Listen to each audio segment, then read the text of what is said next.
everyone, and welcome to the library. Today it's cooking club and we're going to be talking turkey. We're going to be talking about how to use those turkey leftovers for some special recipes that we'll be making later on. Also, we have special guest Bruce Kreidler, who's going to be sharing with us how to carve your turkey. And now I'm going to be sharing with you some fun facts, interesting tidbits about turkeys. So the first thing I wanted to share was the names of the turkeys. The males are called toms or gobblers. The juvenile males are called jakes. The females are called the hens, and the juvenile female turkeys are called jennies. The babies are called the poults. A flock of turkeys, it's called a flock if it's a group of turkeys, but it's also known as a rafter.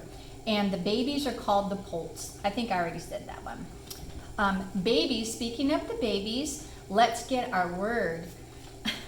I feel like Romper Room. Did anybody ever watch Romper Room with Miss Kay? Can you say please? I'm sorry, Chris, rambling. It's all right. Okay, so let's get our word out.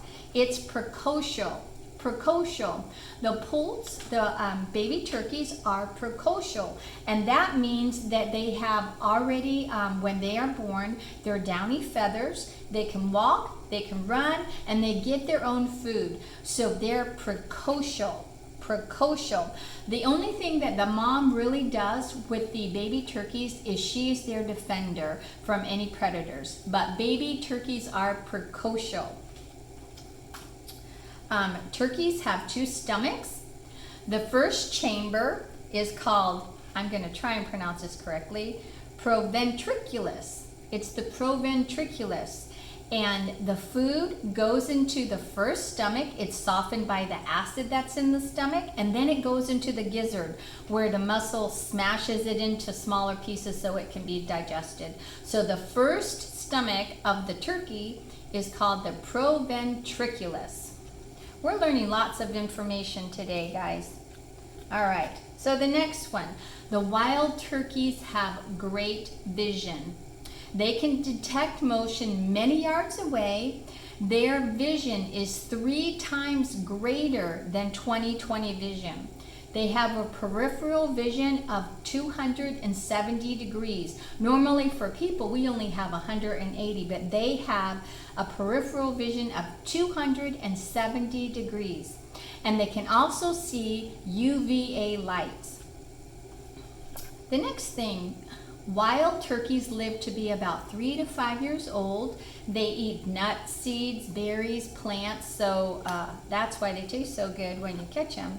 They can run up to 25 miles an hour. They can also fly for about 100 yards, maybe a little less than 100 yards, and they can fly up to 50 miles an hour. And turkeys are one of the 5 largest birds that are able to fly, along with the swan and an albatross.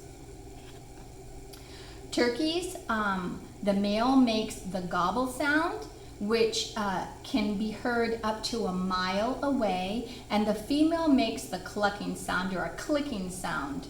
I've also heard that they can have like a purr sound or a kee kind of sound too. So that if you hear a turkey gobble, it's the male.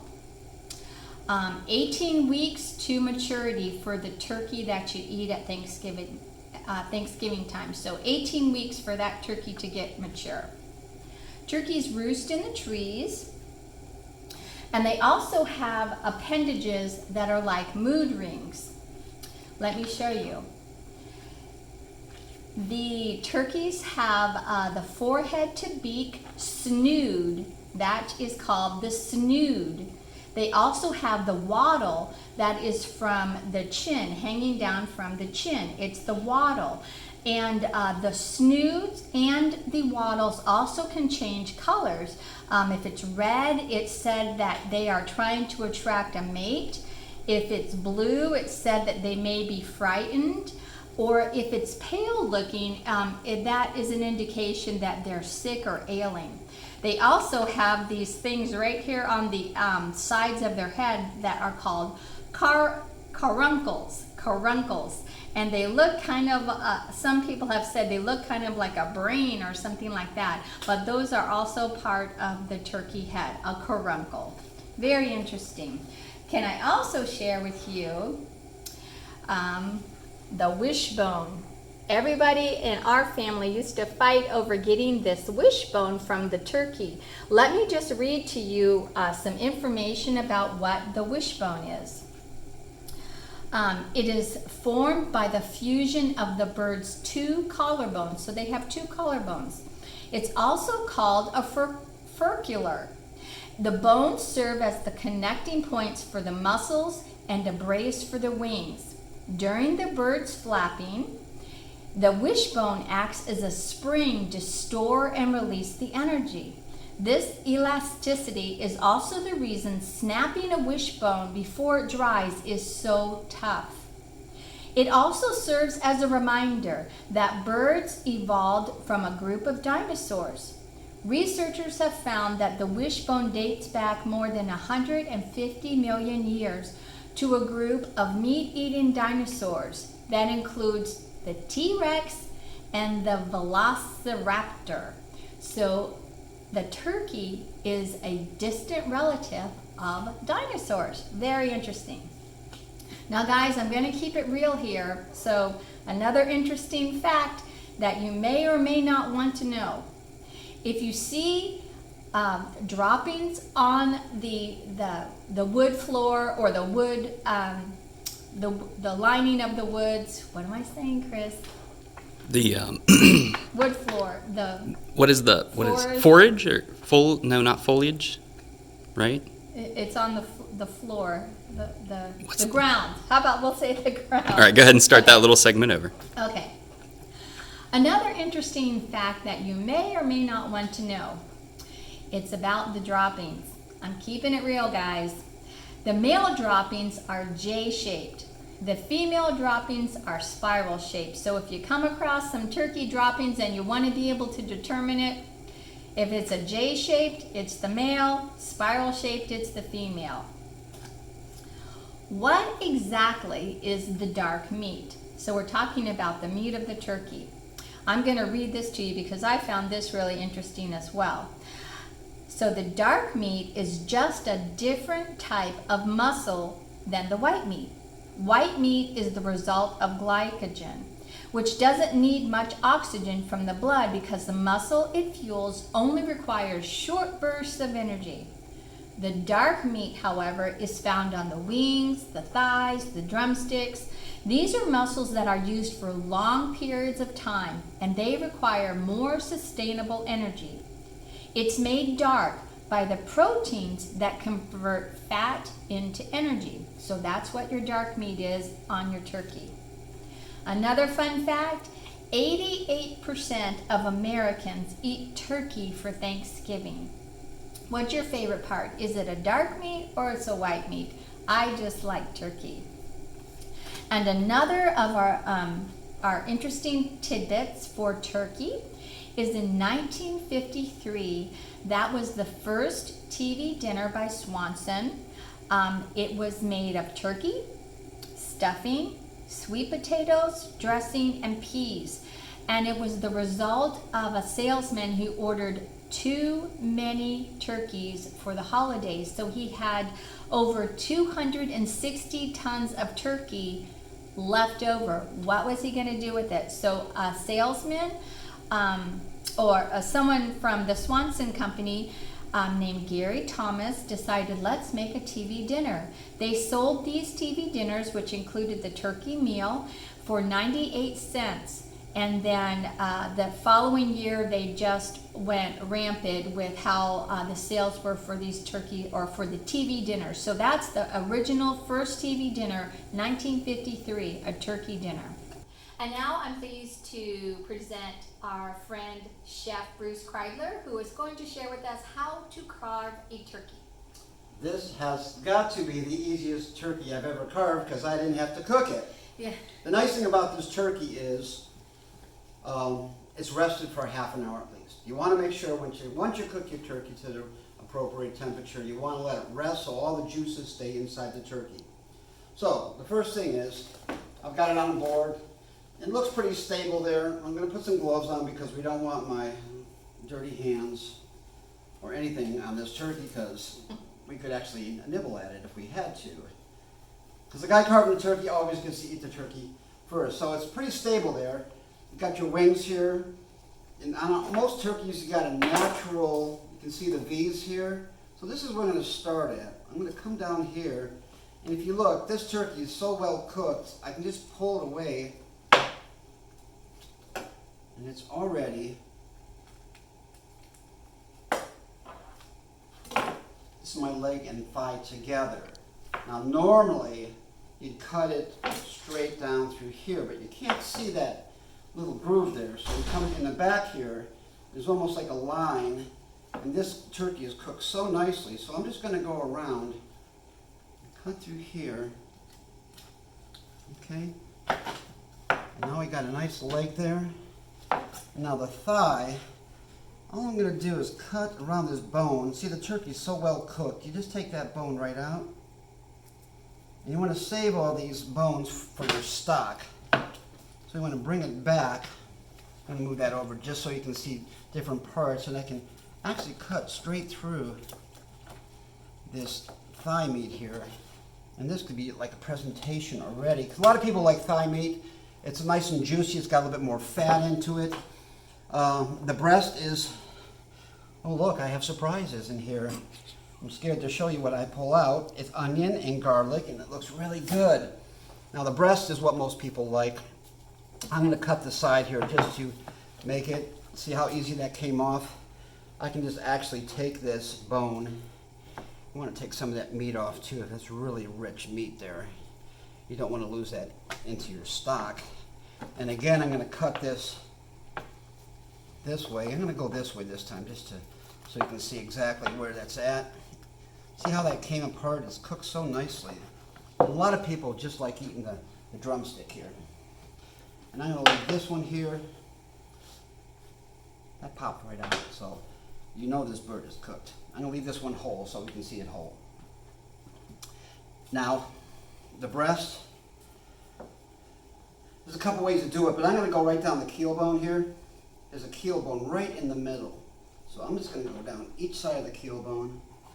And what I do is I slowly, this bird is hot. So what I'm going to do is I'm going to slowly follow the wishbone in the back here. Woohoo!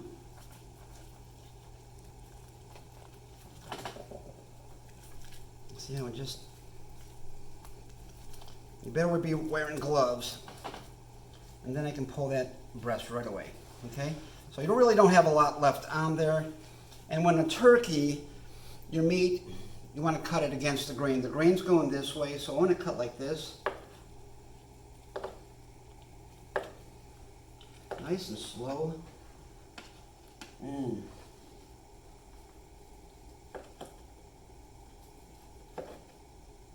If you can see it, it's still nice and juicy. There's some nice juice in there.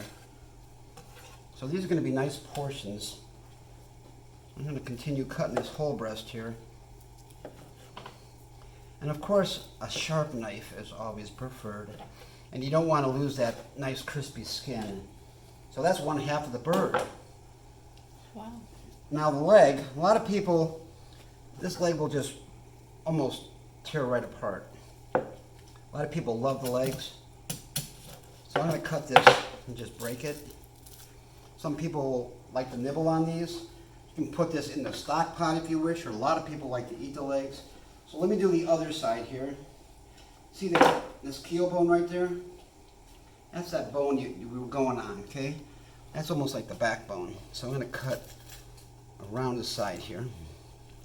Pull it away. I'm going to turn it around so I can actually pull toward me. And I'm just letting the knife do the work. I'm just letting it pull it here. Whoever cooked this did me a great job. This one here, do you want me to cut this or you leave it whole? Whatever you want to do. Well, this is for tomorrow's lunch here at the library. So I think I'll go ahead and cut this up. And they can go ahead and enjoy themselves. Now, Bruce, how much when you are determining the size of your turkey to get for your family for Thanksgiving, Well, how much yeah. would you How many get pounds per yes, person? Yes, or what's the ratio per person? Well, I'd always get at least a 12-pound bird. Even for 2 people, that way you have enough for leftovers. A lot of people like leftovers, and the nice thing about Thanksgiving meal is you have that leftovers to get to the people that don't have families.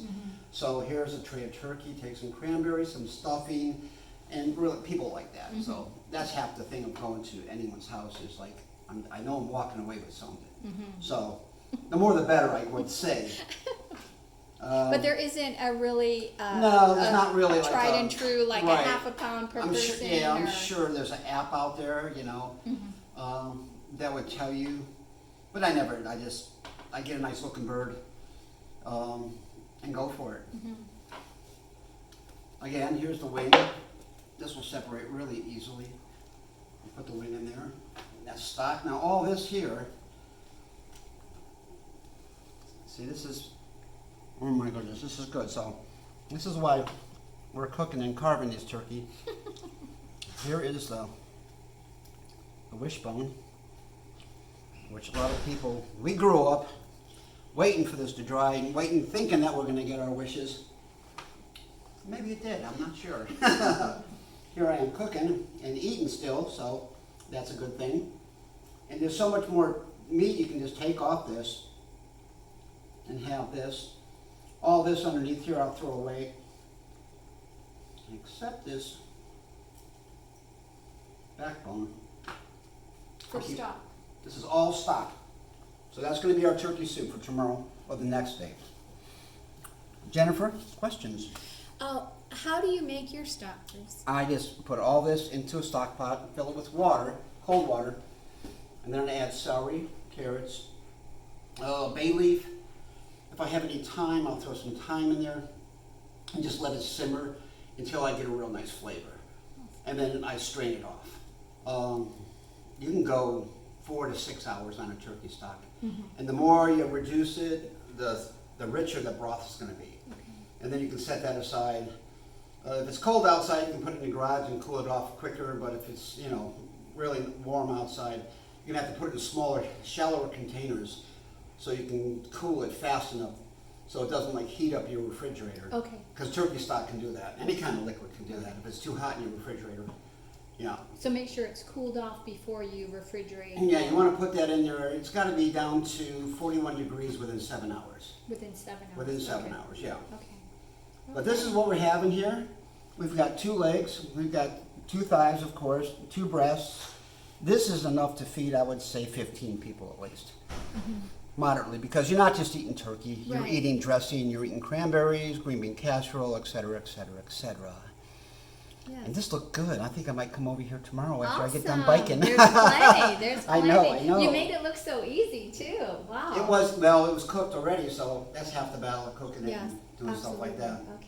Thank you, everybody. Okay. We appreciate that. Yeah. Signing off from the library. Bye-bye. So I popped on over to my house after Chef Bruce cut the turkey, and I'm going to show you a few ideas on how to use your leftover Thanksgiving turkey. Some common themes and maybe some ideas that you hadn't thought of before. So the first thing I'm going to show you is this turkey casserole, which is just used with anything that you have left over from your turkey meal. I put in the bottom of the casserole just some gravy that you may have left over. I put the turkey next. I put some vegetables, whatever vegetables you have. I actually had some green bean and some corn. I put that layered on top of the turkey. And then I put stuffing on top of that, baked it in the oven, 350 until it's heated through.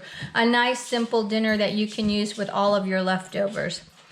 Another idea I wanted to show you is this